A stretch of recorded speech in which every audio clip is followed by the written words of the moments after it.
मामलात ये थे कि हमारे ऊपर कर्जा बहुत था, बीमार थे तो ले के खाते रहे और उनके ऊपर लगाती रही। परेशानी थी, 3-4 साल हो गया बीमार को, तो 7-8 लाख रुपया 8 लाख रुपया मेरे ऊपर कर्जा हो गया। उधर लोग बहुत ज़्यादा तंग करते थे, इसी वजह से मैंने सोचा कि उधर नहीं लोग ठहरने देते तो इधर करके काम करूंगी और थोड़ा थोड़ा करके तो लोगों को कर्जा कर दूंगी।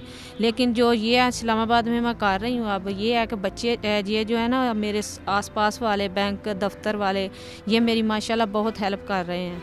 मैंने 40-50 हज़ार रुपया उतार भी दिया है, इन्होंने बहुत मेरी मदद की है। अल्लाह का शुक्र है, अल्लाह ताला इनको ज़्यादा दे, इन्होंने बहुत मदद की है मेरी। पोस्टपेंट तो कुछ नहीं करते, लेकिन बच्चे मेरे 4 हैं। एक की 17.5 साल उम्र है, एक 15 साल का, एक 12 साल का है, एक 8 साल की है बच्ची। किराया नहीं दे रही, किसी ने वैसे ही घर दिया हुआ है। हम बाहर बैठे थे रोड पे तो किसी ने घर दे दिया, वो कह रहा था कि आप परेशान ना हो, ये मेरे ऊपर वाला कमरा उन्होंने दे दिया। उन्होंने कहा कि नीचे सफाई कर दिया करो, बस ठीक है, आप किराया ना दें कुछ भी, हम कुछ नहीं दे रहे उसको। मैंने 40-50 हज़ार रुपया उतार दिया। इन लोगों ने मेरी मदद करते हैं, रोज़ाना ही कुछ ना कुछ देते हैं, लेकिन मैं उसी वजह से कि मैंने अपना 40-50 हज़ार रुपया उतार लिया, अल्लाह का शुक्र है।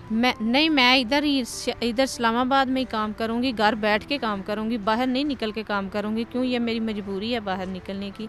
मैं घर में बैठूँगी लेकिन हुकूमत से भी ये कहती हूँ कि मेरी ये परेशानी दूर करें और मुझे 2-4 मरले का घर ले दे, ताकि मैं अपने घर में बैठ के सुकून से तो अपना काम करूँ, अपने बच्चों का पेट पालूँ और अपना कर्जा उतारूँ। कर्जा उतार दें और घर ले दे 2-4 मरले का, मुझे इतना ही बस काफ़ी है। बाकी मैं अपने बच्चों का सब कुछ कर सकती हूँ, सिलाई का भी कर लेती हूँ, कढ़ाई का भी, हर काम करती हूँ। लेकिन ये मजबूरी है कि ये करके इनसे बच्चों का पेट भर जाता है और जो दूसरा काम है उनसे कोई पैसा नहीं आता इतना।